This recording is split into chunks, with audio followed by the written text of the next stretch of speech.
કંદોય હમું તો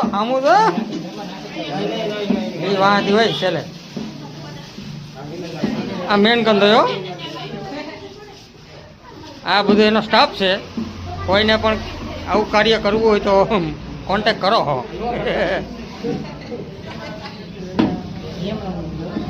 હા આ કિશનભાઈ છે